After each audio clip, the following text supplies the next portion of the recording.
Hey creative minds and business enthusiasts, welcome to Looks Like We Made It. I'm Izzy, head of production here at Howell Media, and one half of our father-daughter duo alongside my dad Chris, our managing director who isn't here today, so you've got my lovely face today, hopefully that's okay.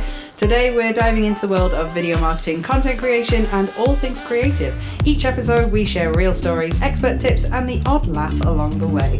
This week we're answering the question, how do I show up on social media consistently? And to help us answer that question, we're joined by the brilliant Sue Thompson from Catch Design Management. Let's go. Good morning. Good morning, Sue. How are you? I'm very well, a bit hot and sweaty, but it is very warm in here. So if you do have the benefit of seeing our lovely faces on camera, hopefully we're not too sweltered, but can't hear it in our voices though, so that's good. No problem. But so thanks for coming on today. This is season 7 of the podcast, so it's great to have you on. So today, showing up consistently on social media, it is a big question to tackle. So when I saw that that was kind of your remit to talk about that kind of stuff, I thought this is going to be great because that's something that a lot of our listeners want to know about, that people are always wanting to know and constantly ask me, but I'm glad you're here to help me answer it. But tell us a bit about you then and about Catch Design Management and how it all came about. Yeah, it all came about actually. It'll be 19 years this year. Wow. I've been in business for, so I'm sort of pat myself on the back quite a lot for that, because just to be around and be in business is fantastic. And prior to that, really, I was an account manager with design agency, so I was just your sort of front woman dealing with all the creatives who sat behind me. As social media came along, it transpired my skill set, I think, that I could actually do this myself. So I've very much self-taught, very much sort of out there experiencing it, and I've tried to catch up with a bit of training and education over the time to kind of justify my knowledge. So that's kind of where my business was born. Do a lot of graphic design, a lot of exhibition design, and then really more segued into the social media as it came. And when I started, it wasn't even invented. That's how old I am. Oh. So social media is kind of like been a real remit of the last few years of managing small businesses, helping them again to show up on social media. I always do feel that the best people to do it are the business themselves, because they're there living it, they're actually doing the job. But often some businesses just don't feel that it's their strength and have that forward thinking, which is really encouraging to see, to actually outsource the things that they can't do and the things that they don't like. So I have managed many companies over periods of time, and then handed them back, or vice versa. And then this has kind of segued now into more training, again trying to give the businesses those skills so they can continue to manage them themselves. So I would say I'm a kind of a hybrid social media manager and trainer at the moment. Love it. And that's it. I think that because we find ourselves in video production, obviously we end up kind of dipping into different worlds, and social media has only become bigger and bigger world as we started. But I mean, we've seen the whole evolution from, landscape to portrait and doing this, and lots of things changing for us as video people that we've got to be constantly keeping on top of. But has social media has it become bigger than the other elements of your business, or is it something that is still kind of just complementing what you're doing?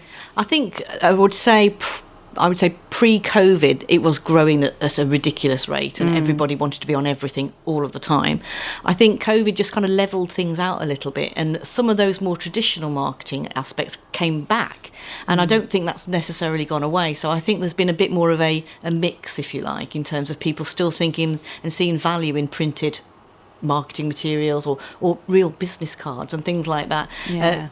And with, the exception that you can be on social media as well. It's quite funny, all the years I've been doing it, I've become less and less on social media from a personal perspective. But for businesses, I can only see the positives, because it's given small businesses a voice that they never had before. Prior to those days, it was, it could be £600, £700 for a quarter page ad in a glossy magazine, of which you probably had no control over. There could be a typo in it, and then it's there for 6 months, and there was no evaluation, no opportunity to see if it was really bringing those leads in.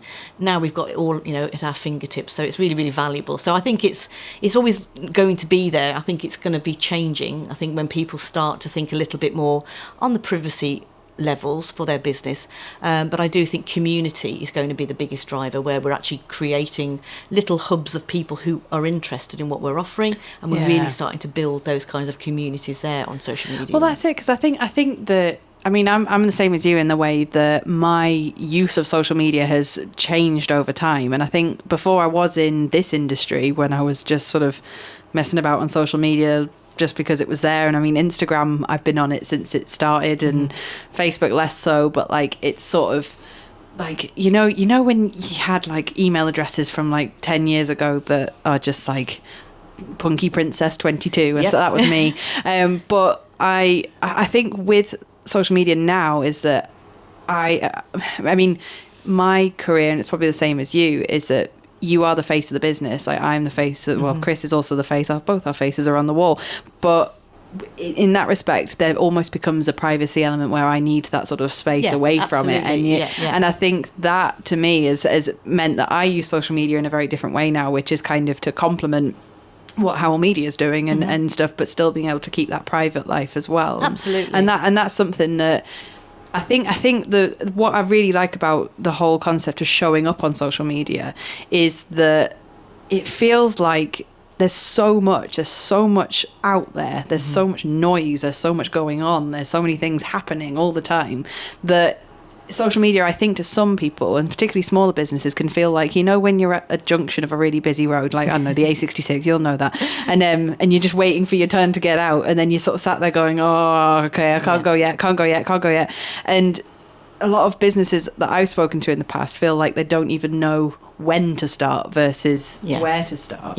So when it comes to showing up on social media, what are the first little steps that people can make? What do you consider showing up? Well, I think having the accounts in the first place, but I think that kind of even before that, often people are very keen and very enthusiastic maybe at the beginning of their business journey. So they open an account on every single platform. So that's not always going to be the best option for you, because you can't service them all. You can't literally be everywhere all of the time, because it can be exhausting. I find most people, when I kind of pick them up, have gone through that period and have gone through a burnout period, and then they've lost all enthusiasm for it. So we've got to reinvigorate that enthusiasm. So I think a lot of the planning, strategy, thinking about where your audience is, because they might not be on TikTok. So don't be on TikTok. Don't feel the peer pressure to be on there if you don't think your audience is there. So often it's having those kind of more external conversations with people where I can actually say, well, let's go through your audience. If you've already got customers, where are they? Let's establish their demographic, let's establish their location, and then we can kind of work that into which platforms we think are going to be the most productive for you. And then consistently showing up is really important. I get a lot of conversations I have with people both on sort of training and management side where they've posted once a month and you think it's not enough. It's not enough, because you need to kind of be in people's heads. You need to be there, that when they need what you're offering, you are who they think of. And if you've only shown up once in 6 months, you're not going to be that person. Again, a lot of that spontaneity of posting, I think, as I've moved away from a little. When I first started, we posted on the day, every day, and we showed up every day to do that. We've got tools now at our fingertips that we can use to help us to be more strategic. There's always going to be that, oh gosh, it's a sunny day, we can reflect on that. It's really hot, we're being topical. But having that deep-rooted foundation blocks of what your business is and how we can create that evergreen content is really, really important. So that's why I try and encourage people to plan that side of things in, so they've got that consistently going out if they are busy over there doing their actual jobs. Yeah, and I think, and I mean, you're preaching to the converted here, because you're literally singing my my hymns here. But I think and that's something, and just really because I mean, how do I best put this? Because, I mean, we are both sort of in a similar world to each other, and we're both preaching similar things, and it's great. It's like lovely having that conversation with someone like, you actually know what you're doing. It's amazing. I get it. But do you find, like, because there is the kind of like the hairdressers doing beautiful haircuts, the hairdresser always has a hair up in a ponytail, or the mechanic's car is always falling apart. Like, do you find that doing your own social media, because you're so busy doing stuff for other people, do you find that you have to work hard to keep your own going? Absolutely. Because that is my biggest issue, is that I'm preaching to people, you need to be consistent, you need to have a strategy, you need to schedule it out and do all this and stuff. But then I'm so busy doing the work for other people that my own social media has an impact. So, and I end up falling into that same pattern and that same camp as the people that I'm teaching. Yeah. So you've got to show best practice. Yeah. So do you have any and does that happen to you for one? But also, what do you do when you end up in that situation? It does happen. I'm not going to lie about that, but I do try and treat my business like a client. Yeah. So I've got a structure. I've got planning days and I've got writing days, and I put catch design in as a client, albeit they may be the last on the list. And they could fall off, but I try not to let that happen. But yeah, you have to kind of set time aside. And I think a lot of people, when I speak to them, they don't actually want to. Yeah. And that's half the problem. I think there's a lot of pressure sometimes put on social media businesses where people will go and look at their accounts, and if you haven't posted for 6 months, it kind of puts you off. I'm more swayed by that than numbers, because I think a lot of people do get a bit overexcited if you've got 1,000 followers or 20,000 followers, and they're kind of making judgments on that. Whereas often I think a lot of social media managers you'll see don't have huge numbers, but they are very good at engaging, they are very good at creating. So those are the elements that you kind of hopefully can see in a social media manager. But yeah, there are times where you do lose a little bit of that impetus, but I'm a great believer in repurposing content. There's only us that look at our own Instagram and go, I've posted that before. Trust me, no one else will ever see that. And so there's a lot of that kind of evergreen content, as I've already mentioned, which are the nuts and bolts of what you do, the basics of what you're offering, those different services. And if you can kind of create a really nice graphical suite or video suite, however you want to create and visualize these things, put all of those into a third-party planner and just let them keep rolling out all the time. And that's relatively easy to do. If you've got lots of other elements like testimonials, you could bulk create them. There could be going through, let's say, services on your website, dragging all of those down and creating multiple posts for each one of those services. Then again, you start to build up a lot of normal content, general content that can amplify and push out to all new audiences. Because again, every time, in theory, you never see a lot of repetition on a lot of platforms. The only one I think you see it on mostly now is LinkedIn, because they just seem to be running out of content. I went on this morning and every single post was one that had come through 2 weeks ago.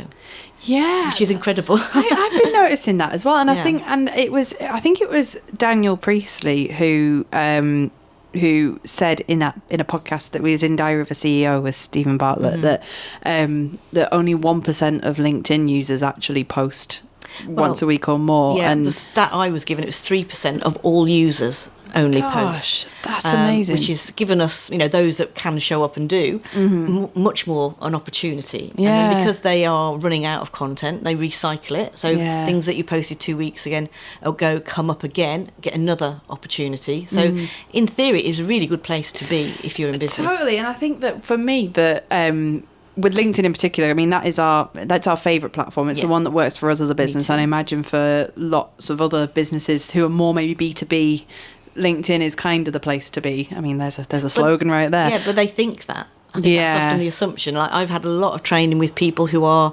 hairdressers and wedding venues who wouldn't necessarily feel that it's their natural home. But guess what? Everyone on LinkedIn also probably needs their hair doing, or maybe getting married, or has this or has that. And often if you're looking for professionals, that would be where I would go. Yeah, that is true. And it's what support can give you to your business. If you need an IT person, or you need a social media person, or you just need someone to coach your business, you're not going to find them on Facebook. You might see them, but they will be operating. And what's your LinkedIn. Opinion on... because, I mean, I'm really just picking your brains now, to be fair. But what's your opinion on... So the thing that I think, because I'm across different platforms, I'm pretty, I say fluent like it's a software, but I know Instagram like an old friend. I know Facebook, and I mean, really, it's just sort of my people I went to school with on Facebook now. But I know the general behaviour of each platform, and I think and people's behaviour changes on each platform, and the way I'm connected with people on LinkedIn who I'm also friends with on Facebook. I'm also friends with who I follow on Instagram, and it's interesting seeing how they appear and how they show up on different platforms. What's your opinion on, how do I best put this, like on the gatekeeping of each platform? So when you go on LinkedIn and people post something showing up talking about something, and people go, well, this isn't Facebook, or this isn't this, but it's but it's getting engagement. People are, interacting with it. What's your opinion on there being different ways of showing up on each platform, or should you just be the same across the board? I think there are an elements of you maybe having the same types of content, but I think possibly the way that I would caption them or the way that I would write about them would vary between, because there are points of difference.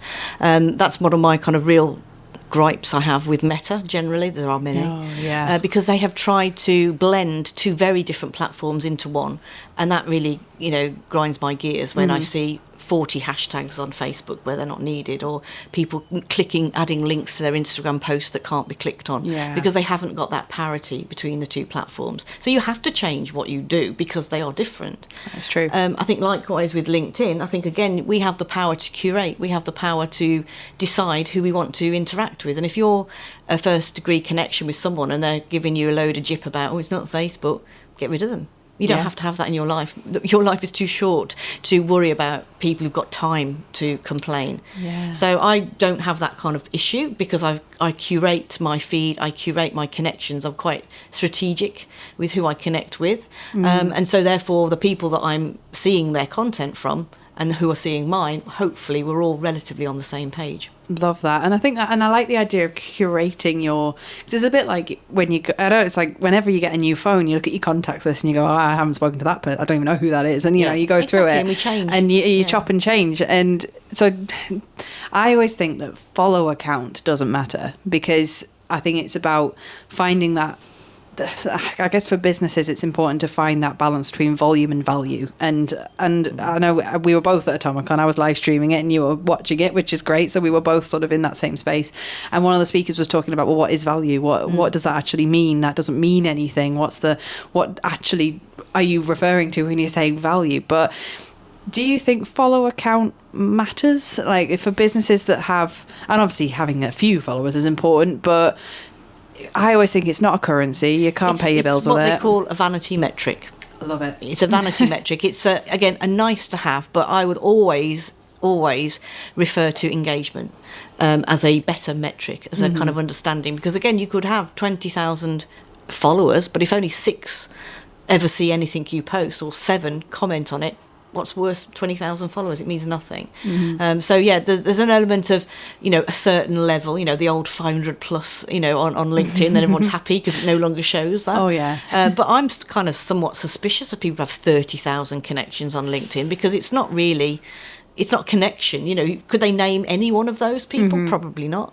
And I like to use it very much organically and sort of in a process that I can recommend people, and hopefully they will recommend me. So it is a business network in that respect. Totally.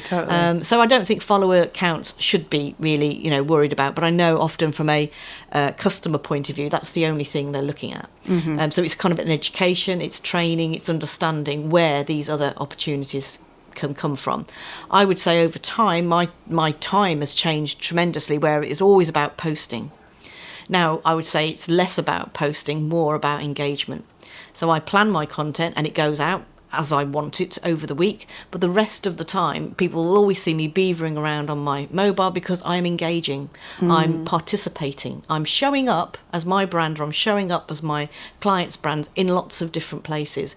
And if you see a post that maybe you've had 30 or 40 likes, I can guarantee that person who's written that post, and probably some of the people who've also commented or liked on it, are going to look at who else is on there. They might see your business and they go, wonder what they do. Then they come and have a look. Now, if you just scroll and look, you're not leaving your mark, you're not leaving your brand anywhere. If I participate, I comment, I engage, I show up and leave that mark there's more chance of that kind of coming back, and 100% that works. Because it's classing commenting as is content creation as well. So really, because I'm a self-proclaimed content creation expert, but within that, the term content can be anything, as long as it's you appearing and what your message is and what you stand for is representing it. And so again, so many questions for you. I'm just literally firing them off one after the other, because my before I get on to more meatier stuff, this is just genuinely me just picking your brains. What is your opinion on LinkedIn messaging or direct messaging people? Because I find that if I get a DM on Instagram, I'll probably respond to that thinking, oh, well, that's someone who's reaching out to our business or reaching out to me, and it feels like a bit of like getting a WhatsApp or something. If it's obviously a spam thing telling me to be in a magazine or whatever it is, and you think nice Dubai shake. Yeah. I once got asked to be a model for like dog collars, and I thought, hang on a second, this is not the way I go. But with LinkedIn messages, I always think it's just spam, and I think so. In terms of how do you feel about the direct messaging element on LinkedIn? Because I get obviously people that I know and people that I've connected with at networking events and stuff, but sometimes I'll get in-mail stuff and stuff where you think, this is just someone trying to sell me something. Like, I mean, certainly if I don't make connections with people in the first instance, if I don't think I've got something worthwhile having a conversation with them about. So if somebody sends me a connection request, and I will always go and look at their profile, and I can probably savvy now enough to know if it's a bot, B, it's somebody I really don't care for, in which case I can just sort of shut them down there, which prevents them to a degree of being able to message me. If they fall through my many red flags and manage to get me to connect with them, and the first message I get is sell, I bounce them straight back out again. So I think I do take time, maybe more time than maybe some people do, but to vet that. And again, a lot of people say to me, well, yeah, but they'll see that you've been looking at their profile. And I'm like, so what? They've looked at mine. I have every right to go and look at theirs. And then I'm making judgments, in a nice way, I hope, on whether I see some benefit to me. Are they potentially a client? Are they a potential somebody who might be beneficial to my business? Have they got a skill or a service that I could really see my clients being aware of? So things like that I'm looking at. And again, I will have my own tick list. You should have your own tick list, and we should always have our own sort of perspective on that. I love that. So that takes away a lot of the nonsense. I don't seem to get a lot of spam coming through, because I think I'm probably quite distinctive about that. We also have the ability to create a focused inbox, so there's a little toggle you can toggle, where again, people that you do know come into one column, people that you don't know and the rubbish go into another. Ooh. So that I'll show you that afterwards. If Please you'd like do. To see. That would be amazing. So again, that kind of slows down, just your time to come out of what you're doing and look. Because I think if you see something ping up, people automatically switch. Whereas if you can see it's Sheikh Mohammed of Dubai, I'm thinking probably not. Likely, so I can choose not to bother with that. I don't get that level of notification. And I think that's sort of. Because, I mean, a game I used to play back in, maybe it probably wasn't a very good game to play a while ago, but if you are feeling ballsy, it's worth having a go at it. I used to do this thing where if I did get one of those cold sell games, you sell back twice as hard with the same language, and you just see what happens. And sometimes I ended up in a bit of like a sales tennis match where it just kept going and going and going. Other times it actually worked where they go, oh, okay, let's talk then. Yeah, exactly. And you'd be like, oh, yeah, okay. They are genuine, yeah. I mean, I get those where people say, oh, I can see you might need some help with your social media. And I go back and go, will you read my profile? And I'm like really sarcastic back to them. Then come back to me if you think you can help me. Oh, yeah, totally. And I think that's it. It's like, I think that's potentially the thing that stops, I would say, a lot of people, maybe even skill level as well as a reason people don't show up, and that's why training is so important. Absolutely. But I think the fear of adding to the noise or thinking that you don't belong there, or that you're just going to be that other person that you find really spammy and really annoying. So like, I think we've worked with all kinds of clients, and we stand by the fact that we work with people that believe in what we do, that believe in social media, that actually see it as a valuable tool, and not just something my kids are on, or like not something that is just an additional chore or a bit of a joke and stuff. We work with people who believe in the concept and believe it fits within a wider strategy and a wider offering. Yeah. We've also worked with people who don't believe in it at all, who think it's a crock of rubbish and don't see the value whatsoever, and automatically dismiss it and automatically don't see the value, and you end up having to like sell the concept of it more than anything. But A, have you met those types of people? Yeah. And B, what do you tend to, where's your response when that comes in? I have met those kinds of people, and it's quite interesting where I've been called to meetings that they've instigated, and they all sit there with their arms folded saying, we hate social media. And I'm like, well, I feel like I haven't got you a gun to your head. You've actually called me here. But maybe that is sometimes is a cry for help, and sometimes that is a kind of promising positive perspective that they realise it's not their thing.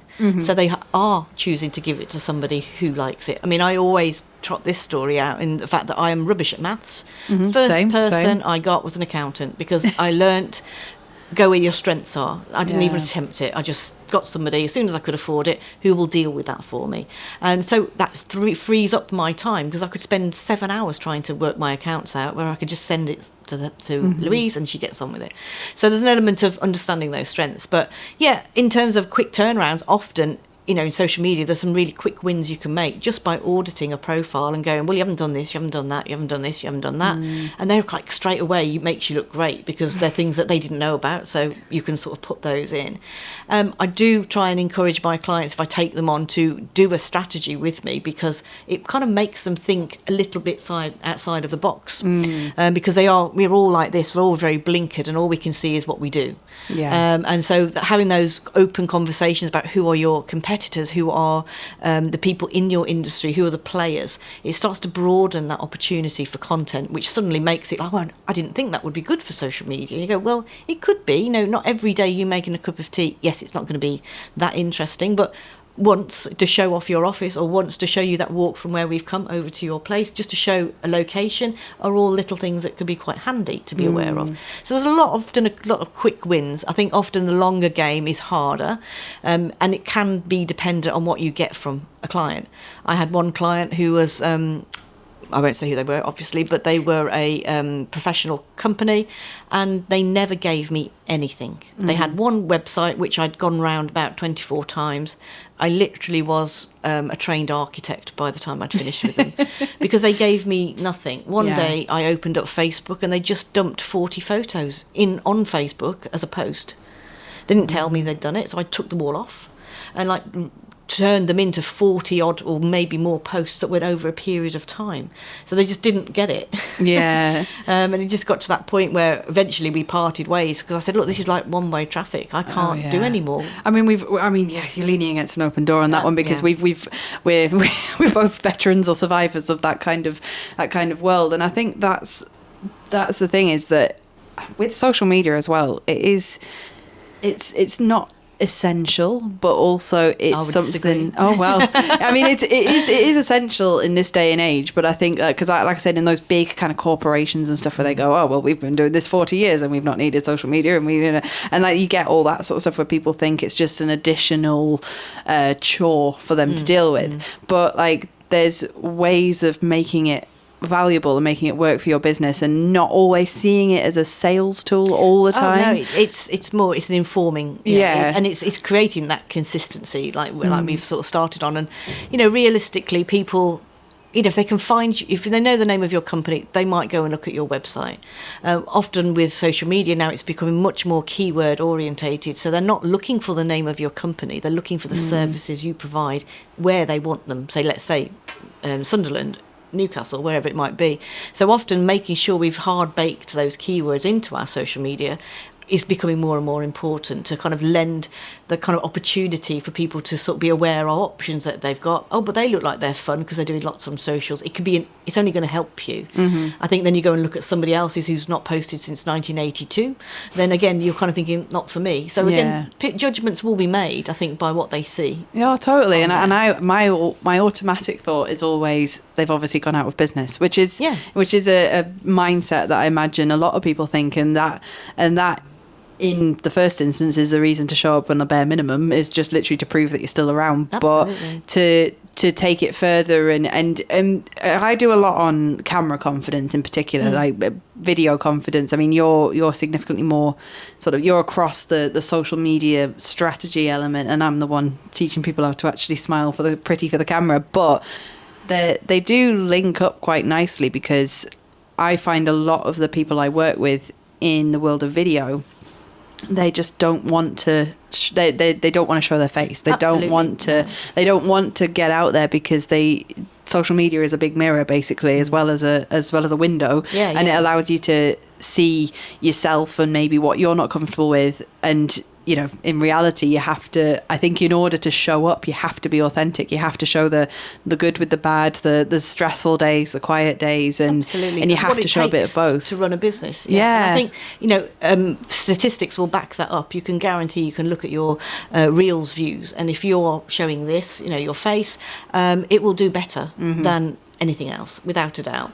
But again, I'm the same. I don't particularly like showing up, but there's lots of tools out there now that not enhancing what you've got, but can help you to create things that maybe it's just a voice they hear, maybe it's a dual where you're just a small element and what you're looking at is a larger element. So there's no excuses, you know, in my book that now you can work it. But again, it comes down to finding out how to do it. Totally. You know, how to do it from other people. And again, you know, a lot of the training I do, we literally go through those options, because again they've turned up, they've been on Instagram as far as they're concerned, but they didn't know what stories were, or they didn't know what a reel was, and you think, well, let's understand all those basics, and then that should give you a new lease of life, and it often does. And it's never too late. I think that it's particularly for business owners who are, now I'm not speaking ill of anyone listening or anything at all, but who are of the older generation, the fear of showing up on social media is potentially bigger because you've got a lot more to learn. It might not have been around for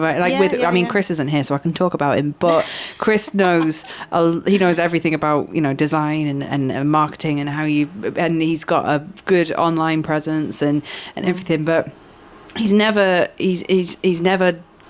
been interested even in Instagram and Facebook, but he sees the value in the content, but he isn't he's not on those. And really, my family, I mean, we're a family business and the Howell media faces are everywhere, but my family aren't really on social media. My mum doesn't have a social media account.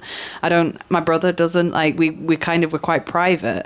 And so what would be your advice to people who know they need to do it, know that it's a thing that if they don't do it, again, they're not visible, they're not showing up. What's your advice to people who are kind of in that space where they don't really know anything at all and don't know where to start?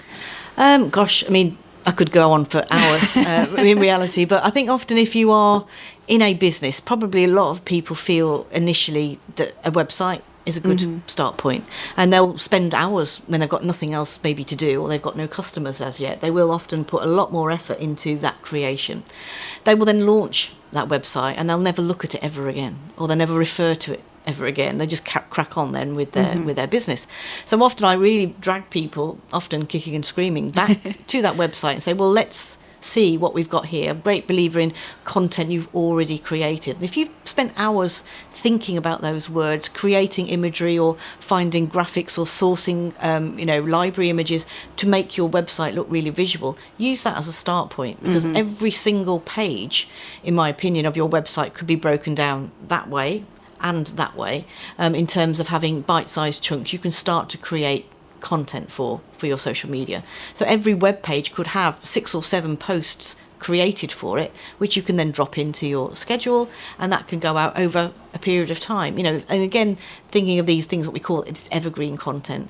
Likewise, we said with testimonials, if you've built those up on your Google business profile, don't just go and look at them and go, oh, aren't I good? You know, pull them out, take them to Canva, turn them into something more visual, get a brand involved, and push those out into social media. If you've only got 12 reviews, you can put one in once a month. That's a year's worth of content there. I love that. And I think that's it.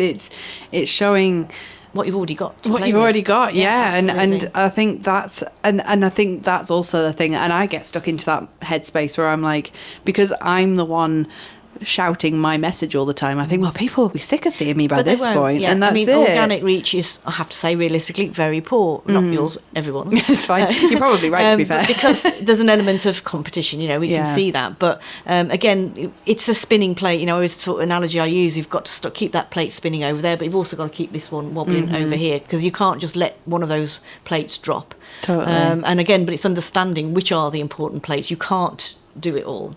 And I think there's an element of understanding. You know, if you're selling a service, or if you're selling a product, I think there's slightly different perspectives that you need to consider. If you have a bricks and mortar business or you're purely online, again, different parameters. Totally. A lot of online businesses, they don't need a face because they're never going to meet the people. It's literally selling whatever they're selling via, an online portal. So I think there's elements that you would take from that. If you've got a shop in town and people coming in to see you, then I think, unfortunately, if you're confident enough to stand in a shop and sell, you can make a little reel. And it doesn't have to be singing and dancing. Not everything has to be TikTok special. Totally. Often, if you've got that passion to start a business, you can talk about it. And, we should be, in every scope, I think, practiced at doing like our 30-second pitch. What is it that you do? And if somebody doesn't understand that, then you need to rethink that. Totally, and I think that's if you don't understand what you're doing. It's like a mirror on your own business a lot of the time, where you're thinking, well, actually, I can't do X because I haven't got Y, and I think that I've heard every excuse in the book of why they haven't done something. There was a hurricane, there was a sunny day, it was a cold day. I hadn't got this, I hadn't got that. I was waiting for this, and I'm like, it's always time. Because it's just going to keep going, and I think that's the thing. You're not exactly missing the boat, because the boat is, it's constantly. It's like it's more about getting on the treadmill more than anything. And I think the really with social media, the way I see it is that, like, yes, it can be considered big and scary and terrifying and too much for me and whatever, but it can also be seen as a real positive. The way people use social media is massively changed. So like my sister-in-law, she's like, I think when she shops online, people put out special discounts for her and then bring up the price for me, because she always finds the best deals everywhere all the time. But she uses Facebook as a search engine, effectively. And all of them are now. She'll go on Facebook or Instagram to, like, when we were on holiday a few years ago, she found us an English speaking cafe down the road, not from a website, but just because she searched it into Facebook and see when it was open. And don't forget, our phones are listening and our devices are listening, and they are remembering, and if you've been somewhere, they will remember that and bring more to the table. It's quite scary. Again, that puts off a lot of people, but AI, all of those elements, they're not new. No. AI has been around for a while. Certainly it's had a massive jump in the right direction. And again, from a social media point of view, a lot of people say to me, you'll be out of a job. And I'm like, no way, it's giving me time, because I can use those tools to get more time back. Totally. And again, a lot of people I've been in training with have realised that there's this whole wealth of, you can just ask it questions and it will do things for you and save you so much time, and just give you blog titles, give you some idea of a bio. If you're not a natural writer, skills and tools like that. It's a second brain, and I think that's something that, like, because I think that's where everyone says, oh, well, you're going to be out of a job because you're a creative and whatever. But actually, I think all it's done in lots of ways is enhance what I already do, and give me that motivation to be like, oh, well, I literally have no excuse but to talk about something, because this thing has presented me with 25 different things I could be doing. Absolutely. And that to me is such a massive thing, and obviously AI, God, we could talk about that for a whole other episode, but that's gonna, who knows where that's gonna go. But at the minute, I think that for me, what I find is that my bugbear is when you can see someone's obviously used AI, if they've got a rocket emoji. Rocket emoji. The M dash has kind of been dragged through the mud here, but like, I think that there's layers to learning and understanding, and I automatically switch off if I've seen that it is obviously written by an AI. But again, for some people, it's like that blank page syndrome. That's the killer. Oh, totally. What shall I write? Totally. If you've got some headlines, you should always be adjusting it to make it sound like you. I talk at a rate of knots, and I kind of write in the same way, which isn't to everybody's cup of tea, but at least you kind of getting what you're seeing, is me, that is clearly how I write. And then they meet me and they go, oh God, she really does go on. But if I just wrote, I did train myself to write in 140 characters back in the day when you had to. It's a badge of honour, that is. And then when it went to 280, I was like, oh my gosh, I don't know what to do. So those days have passed on. But again, time is precious for people, and you can't go on. This is why I think the future of podcasts, audio, all of those, when people can just take a little bit more time to factor that into their dog walk, into when they're cooking tea, where you don't have to sit down and be doing one thing and reading a blog. So I think anything we can do to kind of show that evolving options to people, I think is all about what we're trying to do as well. Totally, and I think that's where the podcast's been really good. I mean, I'm still not quite used to when people tell me they listen to me at the gym or in the bath or something, and I'm like, okay, I'm not. that's strange. I've never heard that one before, but it is a platform for us that complements social media well, because it does give us such a bank of content that we can use, and obviously we get snippets of this that go out, and it's on YouTube, and it gives us a space to get stuff out there. But that, I mean, I could talk to you for hours, because I've got my mind is like, oh, it's getting me back in the zone to be thinking about all this stuff for season 7, and hopefully our listeners will be able to take plenty away from that. And but because some of our listeners may have only just met you for the first time, where can they find you? How can you sort of work with people? What's your process if anyone wants to get involved? Yeah, well, I am on a number of platforms, but again, I've been a little bit more strategic. I would say for most of the time, my primary one would be LinkedIn. So on there, I am Sue Thompson UK. But I also do have a company page, which is Catch Design Management. So I do kind of sort of flip-flop between the two. But Instagram, Facebook, again, I'm on there. I have a website at catchdesigns.co.uk. So all of those have got lots of opportunities to kind of learn about what I do or what I can offer. And then I've involved with quite a few organisations where there are options for funded training, which again is great. If I can get that for free, I will do so. But again, ideally I've got paid options as well. So you'll find me. Wow, that's amazing. And because, I mean, Chris always struggles to, come up with an answer to these, but I do like to end with a bit of a silly question. Go on then. I haven't actually figured out which one I'm going to do, but, I like this one. Okay, so if you could bottle one moment from your career and relive it, what would it be? It's a really quite a strange one. I used to work for a design agency in Bath. I say Bath, as everyone else said. I love how you've thought of this straight away as well. It just always comes into my head. And the agency that we worked for, a really, really creative agency. We used to work with a lot of book companies, a lot of toy companies. So one of the toy companies that we used, we worked for, was Hasbro. So they make all Action Man. And we used Monopoly? to do all of their, all of those, all their Argos pages we used to design. And so you would be amazed the effort that goes into that. That's amazing. Hundreds of thousands of pounds spent on how a page pans out. Anyway, we used to do a lot of that. And one day we were called in because this is going back to, I would say, early 2000s. Star Wars was coming back after the original set. Next set was coming, and so we were all taken to Hasbro to a special room where we all had to sign a NDA for Lucasfilms, and then we were shown parts of the new film, and I was a bit like, wow, this is quite exciting.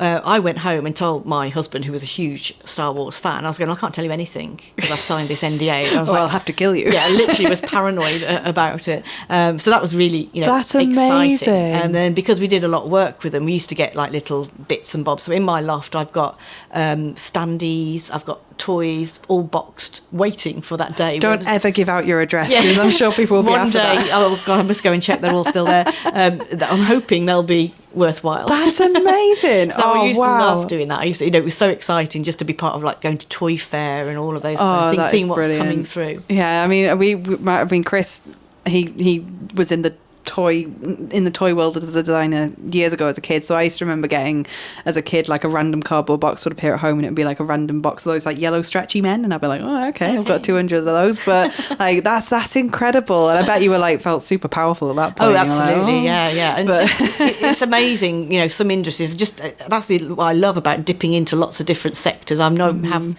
really one sector that I focus on, is just to learn about different businesses, and that's it. We end up in all sorts of different things. I mean, we've just been through all our events and stuff, but I think for me, my one would probably be, I mean, we sneakily have a couple of awards in the corner there, and I think for me, mention that, yeah. Well, yeah, I mean, we've got our little trophies, and for me it was the year I was on maternity leave, and it was she was 10 months old, and I was really, it's like I was in that fuzz. I'd just come off maternity leave, I barely knew my own name, but I won Entrepreneur of the Year, and I thought, that's what I needed that.